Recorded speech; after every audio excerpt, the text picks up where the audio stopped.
Hi guys, সুন্দৰ পৰিৱেশ মোৰ ঘৰৰ চোতালৰ আগত ধুনীয়া এখন বাৰী আছে। আৰু এইডাল হৈছে ৰঙাজোপা ফুল লগাইছোঁ মই, আৰু এইডাল হৈছে জবা ফুলে, আৰু এইডাল লগাইছোঁ এয়া নতুনকৈ লগাইছোঁ। ছাগলী খাই চেচ কৰি দিয়ে।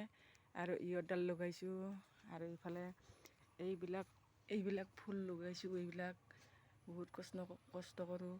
আৰু ইয়াতে মই সদায় গা ধুই পানী দিওঁ। আৰু ইফালে ইয়াতে সদায় মই ভগৱানৰ নাম লওঁ গা ধুই। আৰু ইফালে এইবিলাক ফুল, এইবিলাক এল'ভেৰা ফুল, এইবিলাক পাতেগজা ফুল বেমাৰৰ কাৰণে লাগে। আৰু এল'ভেৰা এইডাল, আৰু এইজোপা এল'ভেৰা, আৰু এইজোপা এল'ভেৰা, আৰু এইবিলাক ফুল বেলি ফুল, আৰু এইবিলাক এল'ভেৰা ধুনীয়াকৈ লগাইছোঁ। আৰু পাতেগজা পাত বেমাৰৰ কাৰণে লাগে। আৰু ইয়াতে আছে কচু ফুল এইডাল, আৰু এইডাল তুলসী ফুল, আৰু ইয়াতে মানি প্লেণ্ট আছে।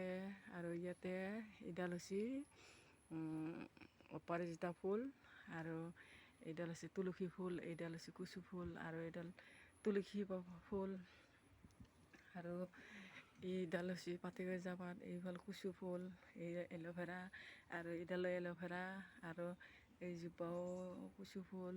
এইবিলাক চব পাতেগজা ফুল বেমাৰৰ কাৰণে লাগে। আৰু এইবিলাক ফুল, এইবিলাক বহুতেই ফুল মই লগাইছোঁ। মই ফুল বহুত ভাল পাওঁ, পূজাৰ কাৰণে লাগে। সেইটো কাৰণে মই ফুলৰ কাৰণে মোৰ কাৰণে বহুত প্ৰিয়। আৰু এইফালে মোৰ চোতালৰ আগত ধুনীয়াকৈ গছ গছনি আছে, বহুত ভাল লাগে মোৰ।